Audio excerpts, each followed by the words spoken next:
మెమరబుల్గా చేసింది. సో ఇక ఈ సెలబ్రేషన్స్లో భాగంగా ఆబ్వియస్గా మన ముందు టీంలో చాలామంది వాళ్ళు ఇక్కడికి విచ్చేశారు అండ్ వాళ్ళ హ్యాపీనెస్ని కూడా షేర్ చేసుకుంటే బాగుంటుంది. కాబట్టి ఫస్ట్గా పిలవాలి అని అంటే ఆబ్వియస్గా చూశారు కదండి, వీడియోలో కూడా ఎంతమంది ఎన్నిసార్లు తలుచుకుని చెప్తున్నారు మాకు వెంకీ గారి అబ్బాయి చాలా నచ్చేశాడు ఈ సినిమాలో అని చెప్పేసి.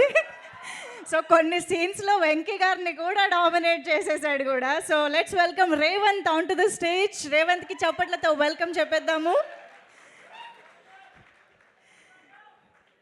పిలవడం కొంచెం కాన్ఫిడెంట్గా పిలిచేశాను కాబట్టి ఇప్పుడు మైక్ ఇవ్వాలంటే భయం వేస్తుంది నాకు, ఏం మాట్లాడతాడో అని.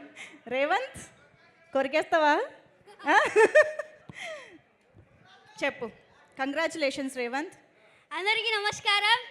అందరూ బాగున్నారా? ఎంత బాగా ఎంకరేజ్ చేసినందుకు థ్యాంక్ యూ సో మచ్.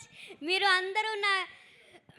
అందరూ వెళ్ళి థియేటర్స్కి వెళ్ళి ఇంత బాగా ఎంజాయ్ చేసినందుకు థ్యాంక్ యూ సో మచ్. అలాగే అలాగే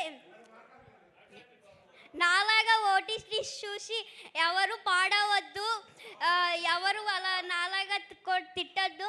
ఒక మెసేజ్ ఇవ్వడం కోసం ఇలా చేసామంతే. దానివల్ల మీరు ఇలా అవుతుందని మేము ఎప్పుడు అనుకోలేదు. Sorry. Thank you this opportunity. మేమందరం ఫుల్ ఎంటర్టైనింగ్గానే తీసుకున్నాము. You don't need to feel sorry, but you are very responsible. మరి ఒక్కసారి వెంకటేష్ గారు ఇక్కడ ఎదురుగా ఉన్నారు కదా, అనిల్ గారి గురించి. అనిల్ సార్ నాకు ఇంత మంచి ఛాన్స్ ఇచ్చారు కదా, ఆయనకి నేను ఎప్పుడు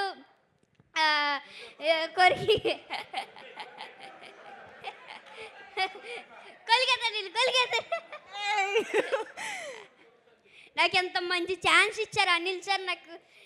నాకు ఎంత మంచి అవకాశం ఇచ్చినందుకు ఏం చెప్పాలో అర్థం అవ్వట్లేదు నాకు. అనిల్ సార్ నాకు ఎప్పుడు ఇంట్లో లాగా సెట్లో ఉన్నారు. ప్రతి ఒక్కళ్ళు నాతో బాగా ఎంటర్టైన్ చేసి నన్ను అందరితో బాగా ఎంటర్టైన్ అవ్వాను. అనిల్ సార్ అయితే ఇంకా చెప్పాల్సిన అవసరం లేదు. బాగా సూపర్. Thank you.